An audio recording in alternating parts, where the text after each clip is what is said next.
कविता मी वयाच्या 14व्या वर्षी 1943 साली लिहिली. माझा जन्म 29 सालचा आहे आणि मी तेव्हा 14 वर्षाचा होतो. झालं असं की त्यावेळी कुठल्याशा दिवाळी अंकामध्ये बोरकरांची एक कविता छापून आली होती. त्यातल्या पहिली ओळ अशी होती, तव चिंतनी मन गुंगुनी मी हिंडतो राणी वनी. म्हणजे कवितेला उद्देशून कविता केलेली आहे, पण रूपक घेतले प्रेयसीचं. तव चिंतनी मन गुंगुनी मी हिंडतो राणी वनी. मी 14 वर्षाचा होतो. इतकी मला ती कविता आवडली की एकसारखं खाताना जेवताना खेळताना तव चिंतनी मन गुंगुनी मी हिंडतो राणी वनी असं व्हायचं. तर ही कविता माझ्या डोक्यात असताना मी त्यावेळी पहिल्या मजल्यावर राहायचो. असा मी जिना चढून घरी जात होतो. इतक्यात वरून एक माझ्याच वयाची 14 वर्षाची मुलगी अशी खाली उतरत होती. आता मी सुद्धा 14 वर्षाचाच हो, पण 14 वर्षाचा मुलगा म्हणजे काय, 14 वर्षाची मुलगी म्हणजे एक इंग्रजीत एक girl is nothing and suddenly she is everything. तसं ते माझं त्या कविता वाचून झालं. आणि ती बोरकरांची कविता माझ्या होती डोक्यात, तव चिंतनी. त्याच्यावर मला पहिली कविता सुचली, तुझं पाहिले, त्या मुलीला, तुझं पाहिले तुझं वाहिले नव पुष्प हे हृदयातले, कवटाळुनी अन चुंबुनी पूजशील का तू ते मनी, की चुरडुनी वरी हासुनी जाशील तू मन भंगुनी, कवटाळते वा टाकते तुझं वाहिले पहिलेच ते. ही माझी पहिली कविता. वा वा वा. पण तुम्ही हे विचारलंच नाही, काय ज्या मुलीवर लिहिली होती तिला ती वाचून दाखवावीशी वाटली. अगदी विचारणारच होतो मी, पण धीर नाही झाला. नाही. नमस्कार, मी डॉक्टर उदय निरगुडकर. या जन्मावर या जगण्यावर शतदा प्रेम करावे. प्रेम म्हणजे प्रेम असतं. तुमचं आमचं सगळ्यांचं सेम असतं. अवघ्या महाराष्ट्राला प्रेम करायला शिकवणारा, आपल्या सहज सुलभ शब्दांमधून जीवन गाणं असं उलगडून दाखवणारा आणि तब्बल 6 दशकं आपल्या कवितेचं गारूड करणारा महान कवी आज आम्ही गमावला. मंगेश पाडगावकर गेले. कवितांच्या विविध प्रांतात मुक्त मुसाफिरी करणारा हा जिप्सी आम्हाला अखेरचा सलाम करून निघून गेला. महाराष्ट्रभूषण, पद्मभूषण मंगेश पाडगावकर गेले. मराठी काव्याच्या नभांगणातला शुक्रतारा अखेर मंदावला. ज्ञानपीठ हा साहित्य क्षेत्रातला सर्वोच्च सन्मान त्यांना मिळाला नाही. अखिल भारतीय मराठी साहित्य संमेलनाचं अध्यक्षपद त्यांना मिळू शकलं नाही. पण मराठी रसिकांच्या मनात पाडगावकरांनी जे स्थान मिळवलं ते अढळ आहे. कविवर मंगेश पाडगावकरांची विविध रूपं होती. खर तर या तासा दीड तासाच्या कार्यक्रमात त्यांची ही सगळी रूपं पकडणं अवघड नाही, निव्वळ अशक्य आहे. पण तरी मंगेश पाडगावकर नावाच्या या अथांग अशा समुद्रात जे काही शिंपले मोती हाती लागणार आहेत ना, त्यांचीच आरास प्रेक्षको आज तुमच्या पुढे मांडण्याचा मी प्रयत्न करणार आहे. आणि त्यासाठीच आजचा हा विशेष कार्यक्रम. आणि महत्वाचं म्हणजे एका कवीच्या मृत्यूवरचा सेलिब्रेशन करणारा कार्यक्रम. याचं कारण त्यांनीच तर आम्हाला शिकवलं, या जगण्यावर या जन्मावर या जगण्यावर शतदा प्रेम करावे. आनंद यात्री. प्रेम म्हणजे प्रेम असतं. तुमचं आणि आमचं अगदी सेम असतं. आनंद यात्री पाडगावकर या कार्यक्रमात आज पाडगावकरांविषयी बोलायला आज मी तितकेच बलदंड असे कवी, संगीतकार आमंत्रित केलेले आहेत. आपल्या बरोबर असे काही कवी आहेत की ज्यांना पाडगावकरांचा 1-2 नव्हे तर 3 दशकं अत्यंत जवळून असा स्नेह मिळाला. आपल्या बरोबर आहेत कविवर्य अशोक बागवे. त्याच्यानंतर आहेत आपल्याबरोबर अशोक नायगावकर. रत्नागिरीतून रत्नागिरीच्या स्टुडिओमधून आपल्या बरोबर आहेत कविवर्य अरुण म्हात्रे.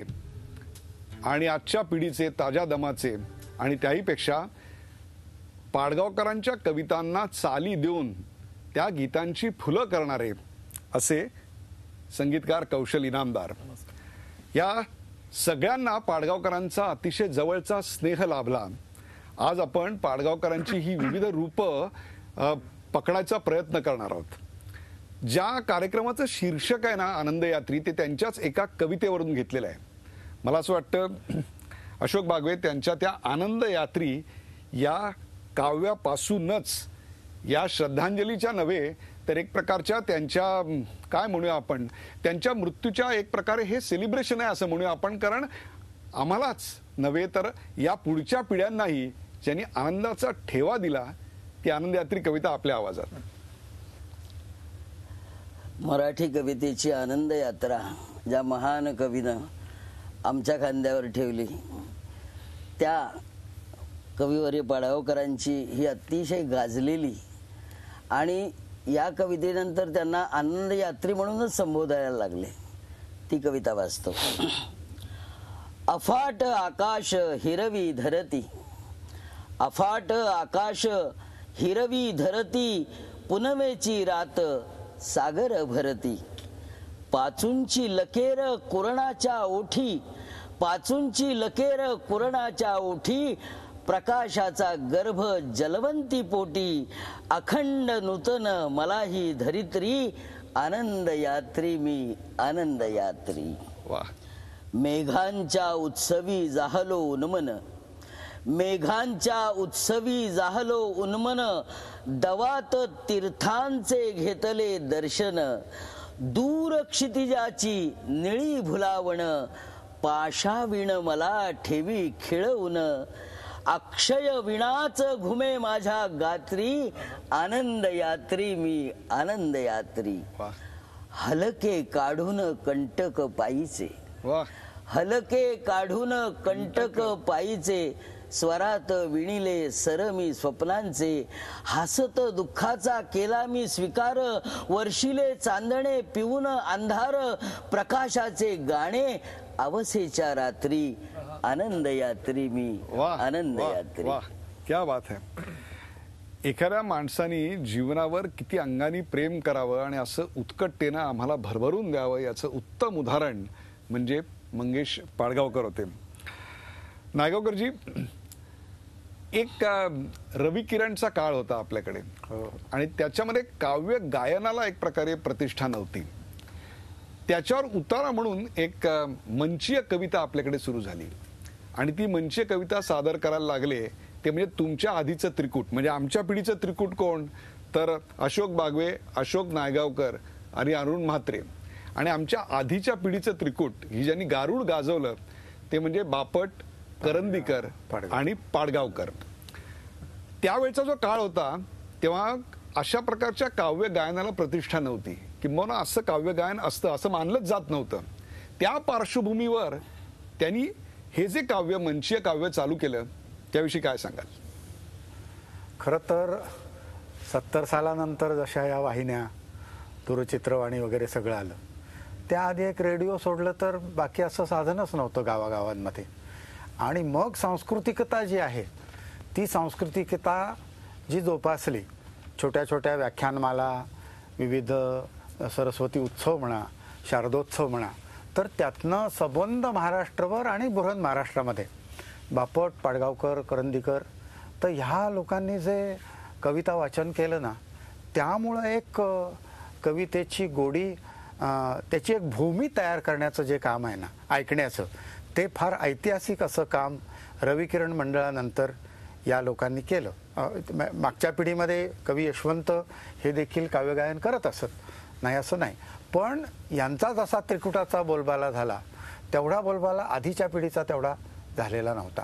आणि तीच एक जी गोष्ट आहे, कारण कविता वाचन जे आहे, व्यासपीठी कवी बघे निर्माण केले वगैरे, हे जे महाराष्ट्रात टीका झाली होती की पेंढाऱ्यांनी जसं मराठवाडा लुटावा तसा हे येऊन गावागावात जाऊन गाव लुटून नेत आहेत, अशा प्रकारची टीका सुद्धा केली होती. त्या पार्श्वभूमीवर अरुण म्हात्रे आपल्याकडे आहेत. अरुण म्हात्रे, प्रारंभीचा जर हा सगळा काळ आपण पाहिला तर त्या प्रारंभीच्या काळामध्ये त्यांच्या या मंचीय आविष्करणामध्ये सामाजिक जाणीवा अत्यंत प्रखरतेने असलेल्या कवितांचा आपल्याला बोलबाला दिसायचा.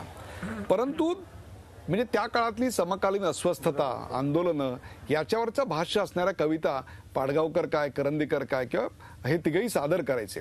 परंतु नंतर मात्र ती अस्वस्थतेच्या कविता कुठेतरी मागे पडत गेल्या आणि लोकप्रियतेचे गमक असलेल्या अशा कविता ते सादर करत गेले. याविषयी काय सांगाल अरुण म्हात्रे? बरोबर. खरं तर थोडंसं वादाचा विषय म्हणून हे आपल्याला म्हणणं मान्य करावं लागेल. पण मला असं वाटतं की एक जी महत्त्वाची सामाजिक कविता होती ह्या तिघांनी लिहिली होती.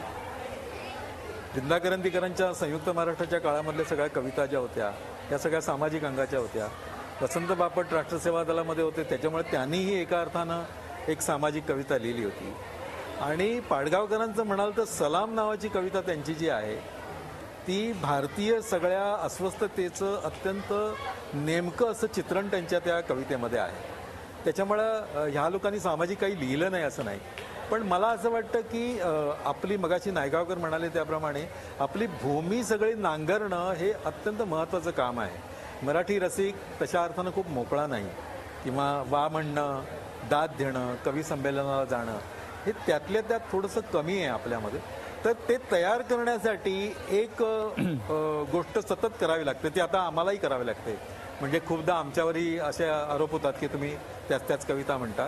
पण नवीन ठिकाणी जाताना, नवीन लोकांसमोर जाताना असं काहीतरी सादर करावं की त्यांना कवितेबद्दल लळा लागला पाहिजे.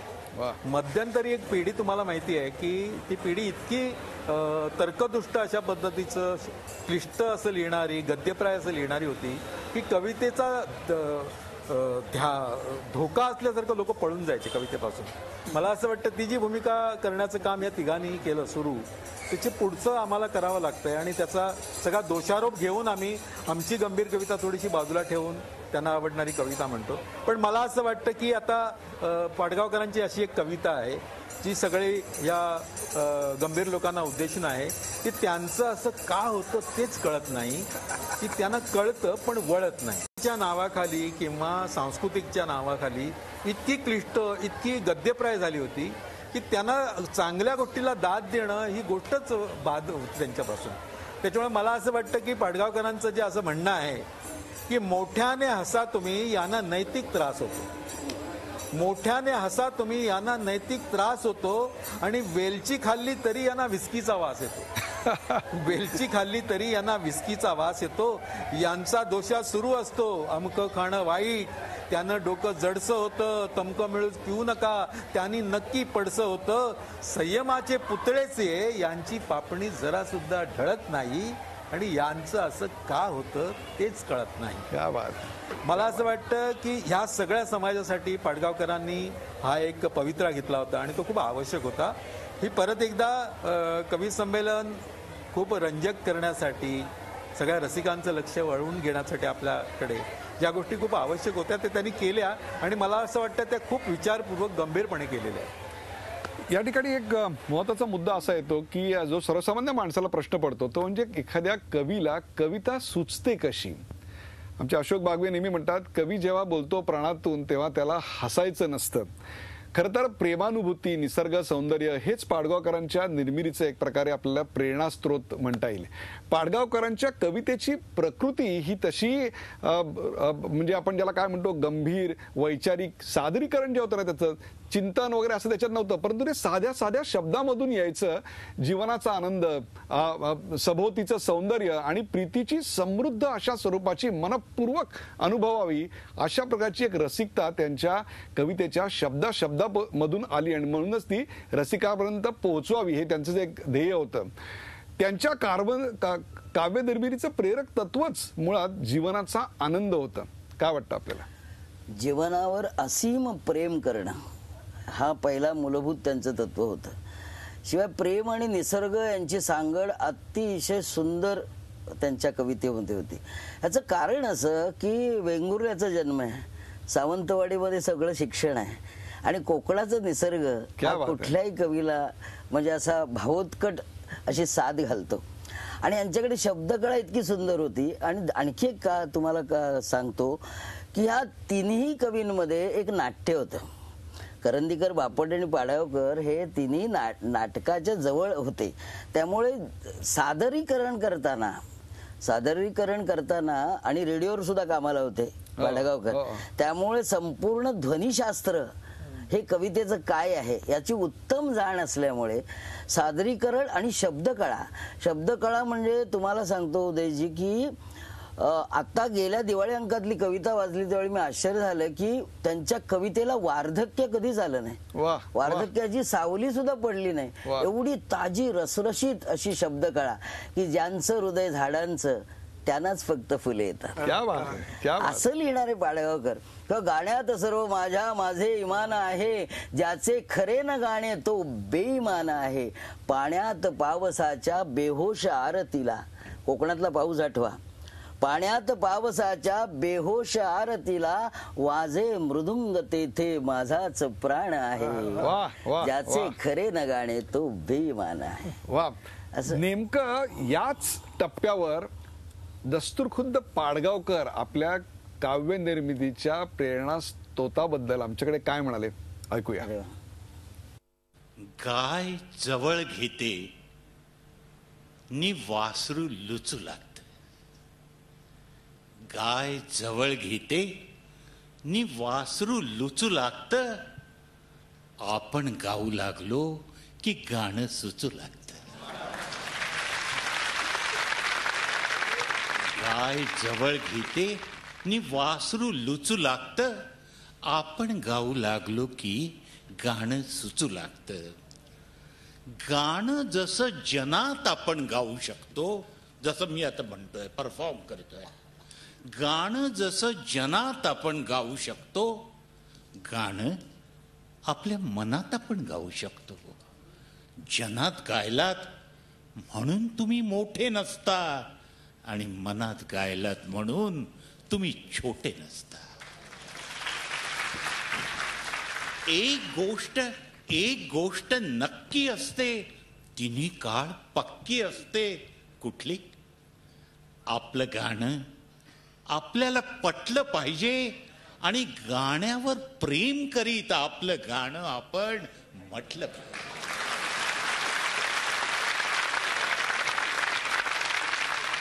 असं असलं पाहिजे, असं आपल्या गाण्यावर बंधन नसतं. असं असलं पाहिजे, असं आपल्या गाण्यावर बंधन नसतं. असं नसलं पाहिजे, असंही आपल्या गाण्यावर बंधन नसतं. गात गात आपल्याला गात केव्हाही जाता येतं. आपलं गाणं केव्हाही गाता येतं. गात केव्हा आत असलं पाहिजे गाणं, तर गात केव्हाही जाता येतं. आपलं गाणं केव्हाही गाता येतं. एकटं चालताना गाणं म्हणता येतं. एकटं चालताना गाणं म्हणता येतं आणि धुणी वाळत घालताना गाणं म्हणता येतं.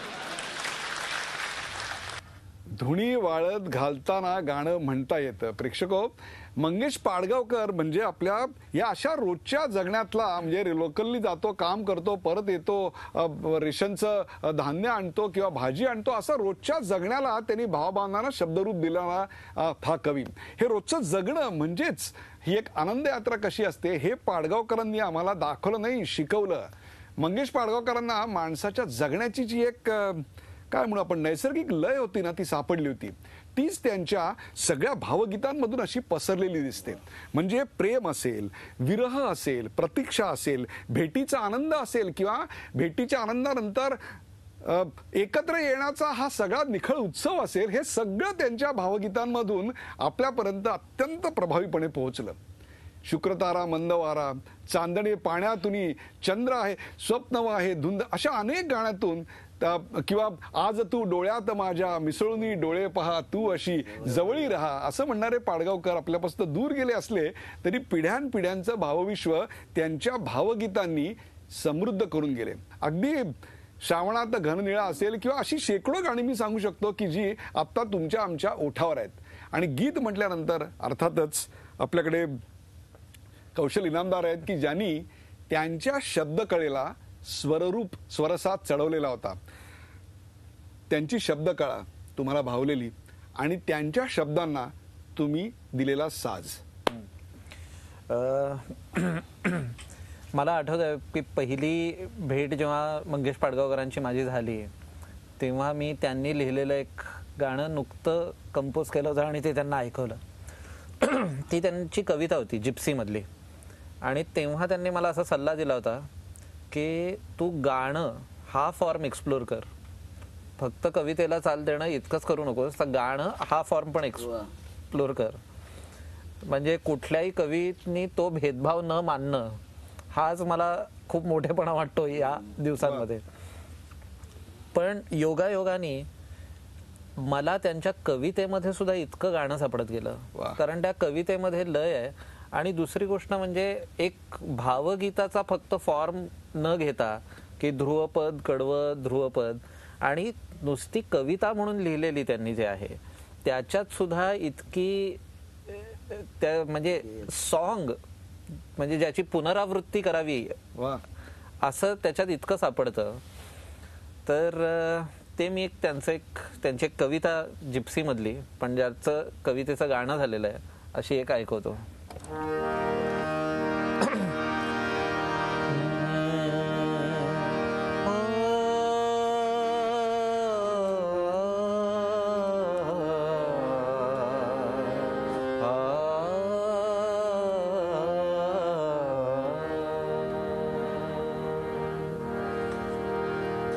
संथ निळे हे पाणी, कसं आहे ते पाणी, आणि पाणी संथ आहे निळं आहे पण ते कसं संथ आहे हे सुरांमधूनच सांगता येतं. संथ निळे हे पाणी वर शुक्राचा तारा कुरळ्या लहरी मधुनी शीळ घाली तो वारा. संथ निळे हे पाणी वर शुक्राचा तारा कुरळ्या लहरी मधुनी शीळ घाली तो वारा. संथ निळे हे पाणी दूर कमान पुलाची एकलीच अंधारी. दूर कमान पुलाची एकलीच अंधारी. थर थर त्या पाण्याला कसले गुपित विचारी. भरून काजव्यानी हा चमके पिंपळ सारा. स्तिमित होनी तेथे अवचित थबके वारा. संथ निळे हे पाणी किरकिर रात किड्यांची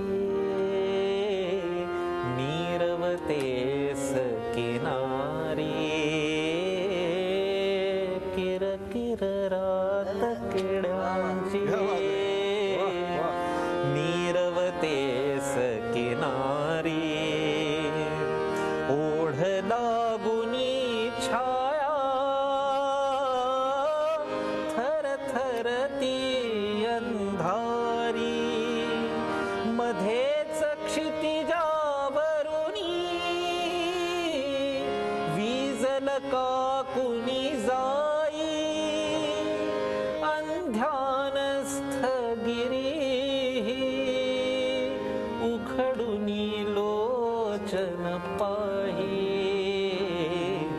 हळूच चांदणे ओले ठिबके पानामधुनी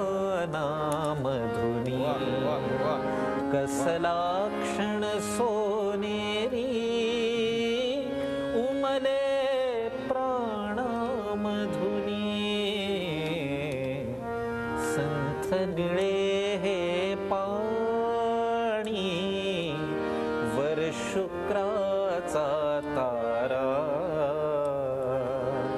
दरवळला गंधाने मौनाचा गाभारा संथ निळे हे पाणी. क्या बात आहे, क्या बात आहे. म्हणजे कौशल, एखादी कसदार कविता लोकप्रिय भावगीताच्या माध्यमातून कशी सादर करता येते याचं उत्तम प्रात्यक्षिक आम्हाला त्या कवितेचं असं गाणं झालेलं तुझ्या कडून पाहायला मिळालं. अशोक बघे, तुम्ही आणि मी दोघंही आपल्या ठाण्यात वाढलो आणि तुम्हाला आणि मला दोघांनाही पी सोळाराम यांचा फार मोठा काळ असा एक सहवास लाभला. त्यांच्या बोलण्यातनं काही वेळा एक खंत यायची आणि ती म्हणजे की कवीला प्रतिष्ठा असते रे, गीतकाराला कवीचं स्थान मिळत नाही. या बाबतीत आता काय म्हणाल? नाही, पाडगावकरांचं आणि आमचंही असं म्हणणं आहे. पाडगावकर ते ठासून सांगायचे की प्रत्येक गीत ही मुळात कविता असली पाहिजे. वा वा. गीत हे वेगळं नसतंच, त्यात कविता असली पाहिजे असं त्यांचं म्हणणं आहे. आपण ज्याला आता गीतं म्हणतो ना, ते म्हणजे काय त्या नोटेशनवर लिहिणारं, म्हणजे त्याच्यावर ग्रामर असतं, तर त्या गीताविषयी ते म्हणतच नव्हते. त्यामुळे मुळामध्ये ती कविता असली पाहिजे. आणि दुसरं त्यांचं वैशिष्ट्य काय होतं गीतरचनेचं, तुमच्या असं लक्षात येईल की त्यांची क्रियापद तुम्ही पहा, ती चल क्रियापद आहेत, स्थिर नाहीत. ठिबके, सांडे, लवंडे, ही जी गती आहे त्याच्यामध्ये, तर या क्रियापदाचा उपयोग अगदी हेतुपुरस्सर गीतामध्ये गीतकार करत असतो किंवा कवी असतो, त्याला या शब्दाचा श्वास कळत असतो. त्यामुळे शब्दाचा श्वास मीटर नाही तर त्या कसंच कवितेचं श्वास आणि गाण्याचं मीटर हे दोन्ही सांभाळणार आणि त्याहीपेक्षा एका कसदार कवितेचं लोकप्रिय गाण्यात कसं रूपांतर झालं हे दाखवणारं एक गाणं, जिथं भावगीत म्हणजे काय हो, अशा शेकडो भावना आणि शेकडो गाणी जेव्हा असे कुस्करून टाकतात ना, तेव्हा एक भावगीत जन्माला येतं. बघा काय म्हणतात पाडगावकर. डोळ्यात सांजवेळी आणू नकोस पाणी, त्या दूरच्या दिव्यांना सांगू नको कहाणी. कामात गुंतलेले असतील हात दोन्ही, तेव्हा नको म्हणू तू माझी उदास गाणी. डोळ्यात सांजवेळी आणू नकोस पाणी. वाटेवरी सुखाच्या शोधू नको फुले ती, ना ठेवी ते फुलांची माती इथे निशाणी. डोळ्यात सांजवेळी आणू नकोस पाणी. कळणार हाय नाही दुनिया तुला मलाही. कळणार हाय नाही दुनिया तुला मलाही. मी पापण्यात माझ्या ही झाकिली विराणी. डोळ्यात सांजवेळी आणू नकोस पाणी.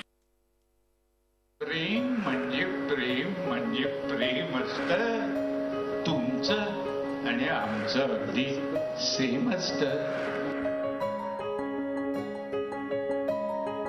प्रेक्षको, आपण मंगेश पाडगावकर यांच्या निधनानंतर त्यांच्या श्रद्धांजलीचा नव्हे तर ज्यांनी आम्हाला आयुष्यावर शतरा प्रेम करायला शिकवलं त्याच्यावरचा हा कार्यक्रम करतोय आनंद यात्री. मंगेश पाडगावकरांची अनेक रूपं होती, त्यातलं एक रूप होतं ते म्हणजे बालकविताकाराचं. आणि मंगेश पाडगावकरांची बालकविता म्हणजे थेट अगदी मुलांच्या भावविश्वाचा अचूक वेध घेणारी अशी बालकविता. म्हणजे सांग सांग भोलानाथ, पाऊस पडेल काय किंवा शाळेभोवती तळे साचून सुट्टी मिळेल काय, हा प्रत्येक मुलाच्या मनात पडलेला प्रश्न कसा कवितेतनं असा चपखलपणे विचारला. सांग सांग भोलानाथ या कवितेतून पाडगावकर माझ्या पिढीच्याच नव्हे तर माझ्या आधीच्या आणि माझ्या नंतरच्या पिढीच्याही घराघरात पोहोचले. अहो, दुसरे एक बालगीत आहे, चांदोमामा चांदोमामा भागलास का, घरचा अभ्यास केलास का. चांदोमामा चांदोमामा लपलास का, पुस्तक हरवून बसलास का. चांदोमामा रुसलास काय, गणिताचा भोपळा घेतलास काय. चांदोमामालाही अभ्यास केलास का, असं विचारणारा कवी म्हणजेच मंगेश पाडगावकर. पाडगावकरांनी बालकविता लिहिल्या त्या मुलांच्या आनंदासाठी. खाऊचा डबा शोधत येतात तसं मुलांनी कविता शोधत यावं अशी त्यांची इच्छा होती. आणि त्याचमुळे 1970च्या आसपास त्यांचा पहिला, मला वाटतं 1967ला त्यांचा पहिला बालकवितांचा संग्रह आला, त्याचं नाव बबलगम. त्याच्यानंतर चांदोबा, मोर या त्यांच्या कवितेत वारंवार अशा वापरल्या जाणाऱ्या प्रतिमा आपल्याला दिसल्या.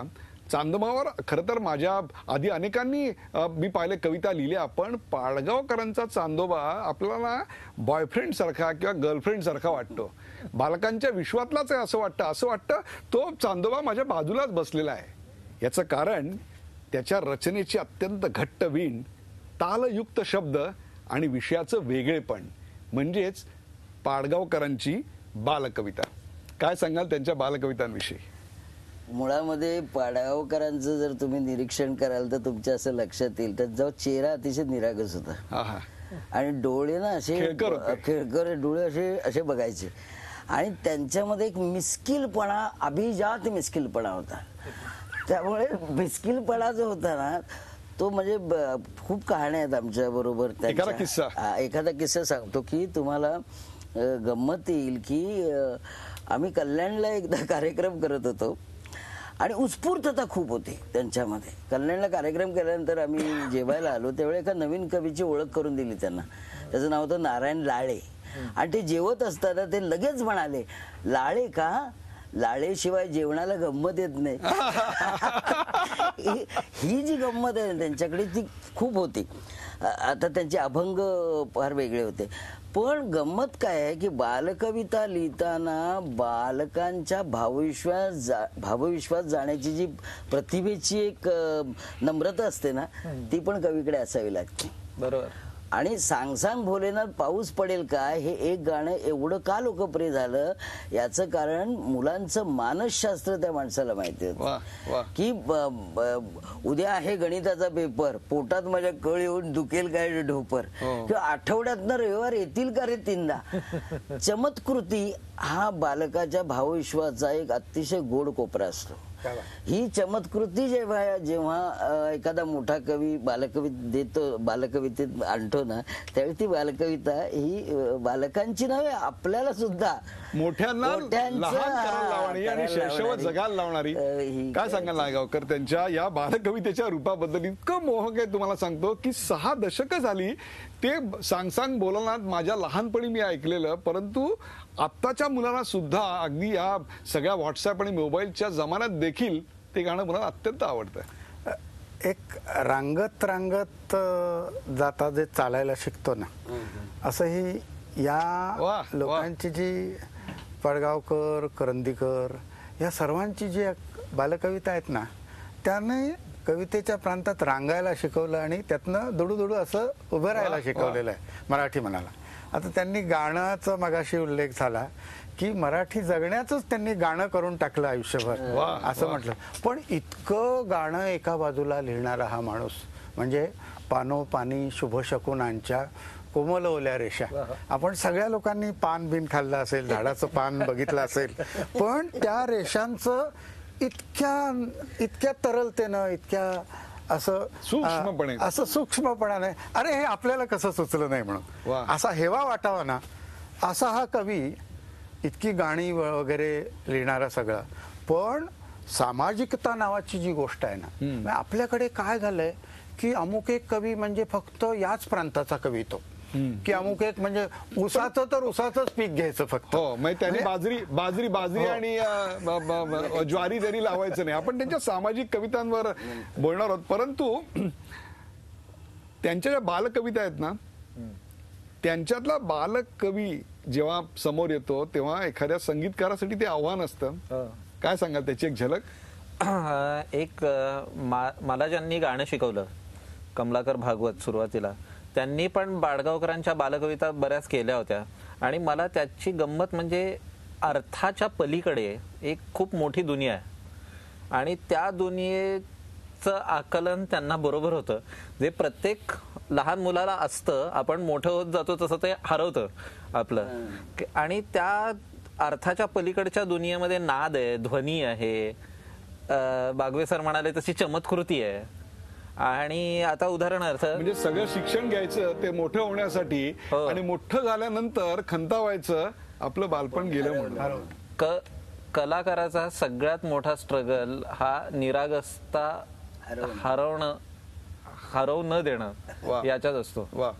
आणि ती जो हरवत नाही आणि उलट आपली सुद्धा इंटॅक्ट ठेवतो, त्याच्याबद्दल हेवा नाही वाटणार तर काय, असे पाडगावकर होते. आता झुले बाई झुला माझा झुले बाई झुला, झुले बाई झुला माझा झुले बाई झुला, सकाळच्या उन्हात या झोके घेऊ चला. आता याच्यात ल झ हे इतक्या वेळा असे त्याचा अनुप्रास येतो, तर त्या नादाची सुद्धा मजा येते. आणि एवढंच नाही तर ती सगळी निरागसता ही मुलांची ही बागवे सरांचा तुम्ही जे ओळ म्हणालीत की कवी जेव्हा बोलतो प्राणातून तेव्हा त्याला नसतं हसायचं, तेव्हा आपण कवितेसारखं बसायचं आणि आपण कवितेच्या कडेवरचं मूल म्हणजे कवीच्या कडेवरचं मूल होऊन बसायचं. तसं जसं म्हणतात तसं पाडगावकरांची कविता लहान मुलाची होते. आणि त्यांचे ते शब्द सुद्धा नाचायला लागतात. एक त्यांनी लिहिलेली प्रार्थना आहे फार सुंदर, आणि मुंबई फेस्टिवल जेव्हा झाला तेव्हा मी ती 65 मुलांकडनं म्हणून घेतली होती. त्या कवितेचे शब्द होते, तुझा सूर्य उगवे आम्ही प्रकाशात नाहतो, तुझे गीत गातो देवा तुझे गीत गातो. आता कवी काळाच्या पलीकडे जाऊन कसा विचार करतो किंवा तो कसा रेलेव्हंट राहतो सतत, हे उत्तम उदाहरण होतं. 14 जानेवारी 2005 ला मुंबई फेस्टिवल तो झाला. गेटवे ऑफ इंडियावर 65 मुलं, ज्याच्यात 50 आदिवासी मुलं होती, ते हे गीत गायली. आणि समोर बसलेल्या एक 6000 लोकांच्या डोळ्यात पाणी तरळलं, कारण 26 डिसेंबर 2004 ला सुनामी येऊन गेली होती. आणि त्या पार्श्वभूमीवर तुझा सूर्य उगवे आम्ही प्रकाशात नाहतो, तुझे गीत गातो देवा तुझे गीत गातो, असं मुलांनी इतक्या आश्वासक सुरात म्हणणं हे मोठ्यांना सुद्धा धीर देणार होतं. त्याचे थोडं एक कडवं गातो. तुझा सूर्य उगवे आम्ही प्रकाशात नाहतो, तुझा सूर्य उगवे आम्ही प्रकाशात नाहतो, तुझे गीत गातो देवा तुझे गीत गातो, तुझा सूर्य उगवे आम्ही प्रकाशात नाहतो, झऱ्यातून निर्मळ वाहे तुझा निळा छंद, झऱ्यातून निर्मळ वाहे तुझा निळा छंद, फुलातून लहरत राहे तुझा हा सुगंध, तुझ्या प्रेरणेने पक्षी,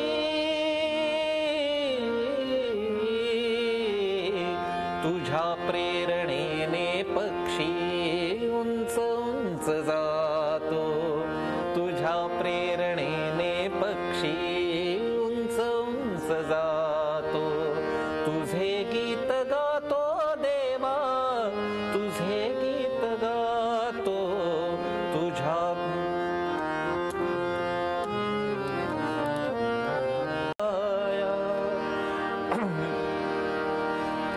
मुसाफिरा थकल्या देतो वृक्ष गाढ छाया, तशी तुझी आम्हावरती माऊलीची माया, मुसाफिरा थकल्या देतो वृक्ष गाढ छाया, तशी तुझी आम्हावरती माऊलीची माया, जिथे जिथे जातो तेथे, जिथे जिथे जातो तेथे तुझा हात येतो, जिथे जिथे जातो तेथे येतो. तुझे गीत गातो देवा, तुझे गीत गातो. तुझा सूर्य उगवे आम्ही प्रकाशात नातो. तुझे गीत गातो देवा, तुझे अरुण गीत म्हात्रे, तरुण म्हात्रे, त्यांची एक कविता होती, काही क्षणांनी बघूया ती मला आठवते का, अडम तडम. म्हणजे अरुण म्हात्रे त्यांच्या कवितेतले शब्द सुद्धा अत्यंत चमत्कृतीपूर्ण असे असायचे. अडम तडम वगैरे अशा प्रकारचे.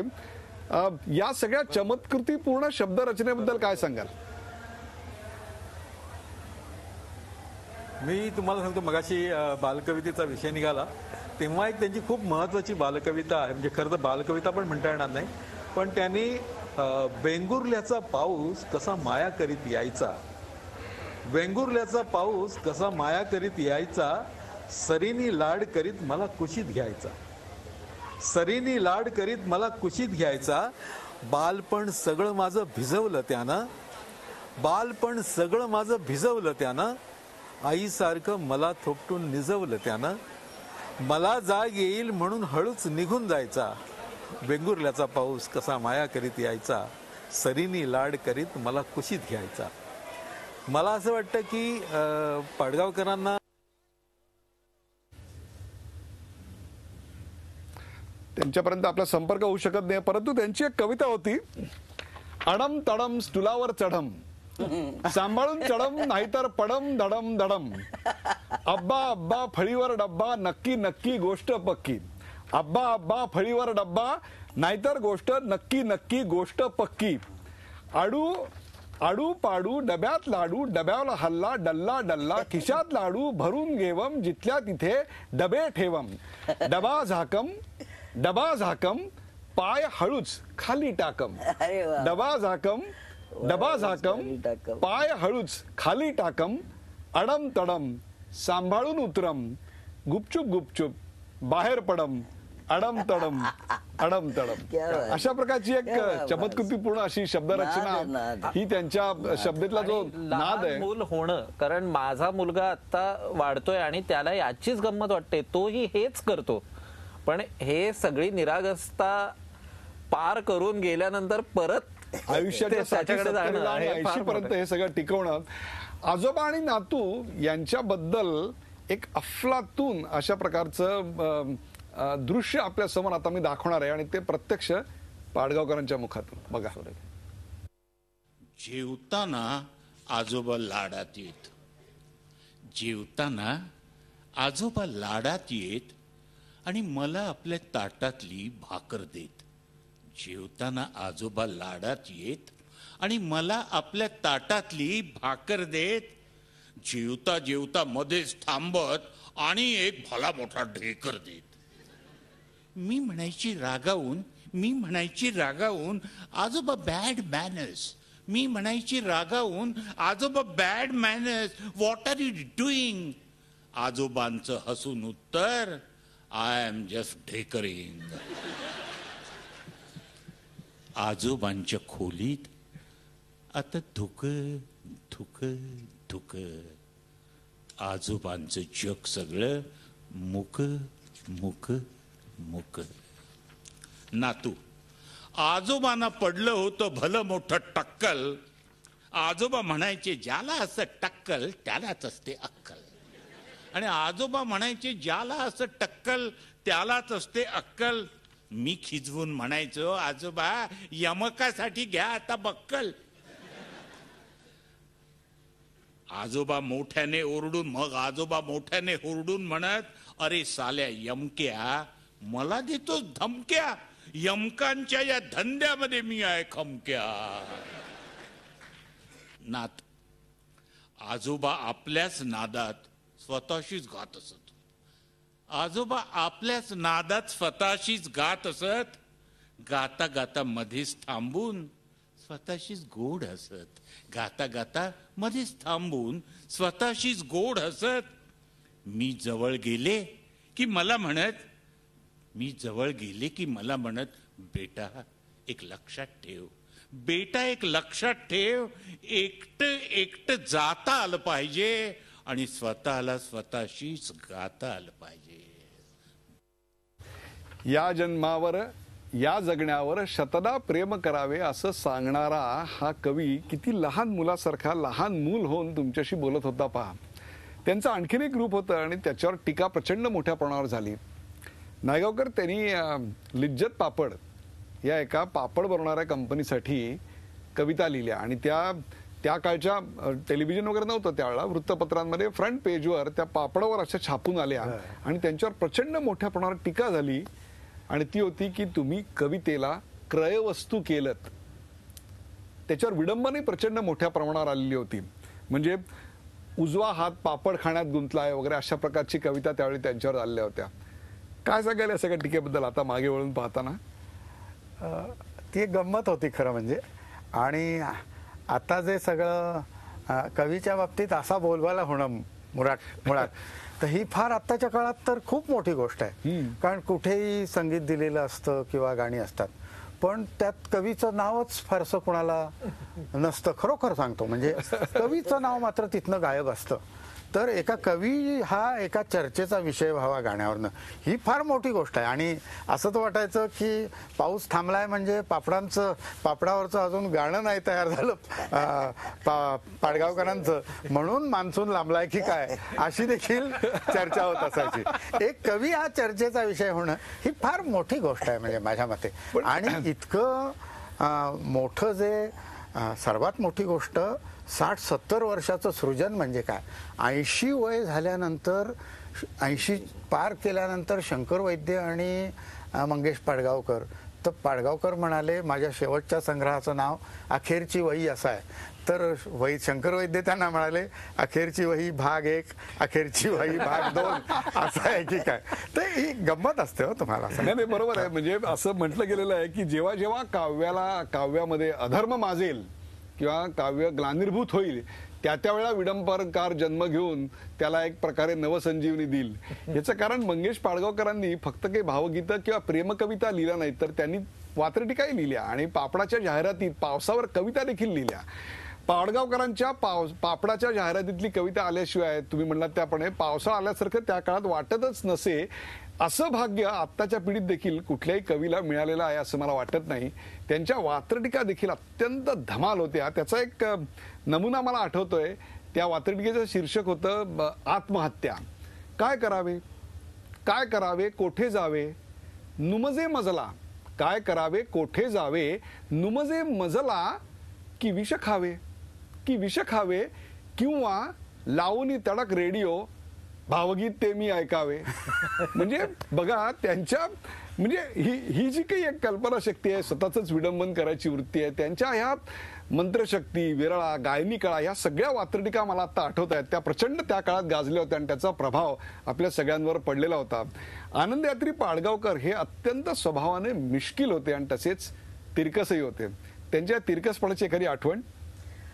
तिरकस म्हणजे ते एवढे तिरकस होते की एकदा त्यांच्या समोर त्यांचं गाणं गायलं गेलं. ते नेहमी सांगत आम्हाला शुक्रतारा मंदवारा. आणि ते ऐकताना ते गायल्यानंतर ते गायक आणि गायिका गेले आणि पाडगावकर कसं वाटलं गाणं. ते म्हणाले चांगलं गायलं तुम्ही, हरकत नाही, पण म्हणाले जरा शुक्रतारा असं जे गायलं तर जरा शू मोठी झालीस. ही तुम्हाला सांगू, आम्ही त्यांच्या कविता ज्यावेळी वाचल्या त्यांच्या 79व्या वाढदिवसाला, आम्ही अशोक, मी, किशोर, अरुण, आम्ही सगळ्यांनी त्यांच्या कविता त्यांच्यासमोर वाचल्या. आणि आम्ही वाचल्यानंतर कधी अरुण त्यांच्या आवाजात म्हणतो, मी पण काही करू त्यांच्या आवाजात म्हटल्या. आणि त्यांना विचारलं की कशा वाटल्या, तर ते काय म्हणाले माहिती आहे? ते म्हणाले आपल्या डोळ्यासमोर आपल्या प्रेयसीचा हात धरून जर कोणी चाललं असेल तर त्याला कसं वाटलं तसं मला वाटलं. क्या बात आहे, क्या बात आहे. हा तिरकसपणा त्यांच्याकडे. पाडगावकरांच्या या आनंदयात्री असण्याचे अनेक पैलू होते. त्यातले अनेक पैलू आपण उलगडून पाहणार आहोत, पण वेळ झाला का ब्रेकची, कुठेही जाऊ नका. पाहत राहा पाडगावकरांचा अत्यंत देखणा असा कार्यक्रम. त्यांच्याच पिढीचे पुढचे वारसदार असणाऱ्या 3 कवी आणि एका संगीतकाराकडून आनंदयात्री. प्रेम म्हणजे प्रेम असतं, आमचं अगदी सेमच तर. झी 24 तास रहा एक पाऊल पुढे.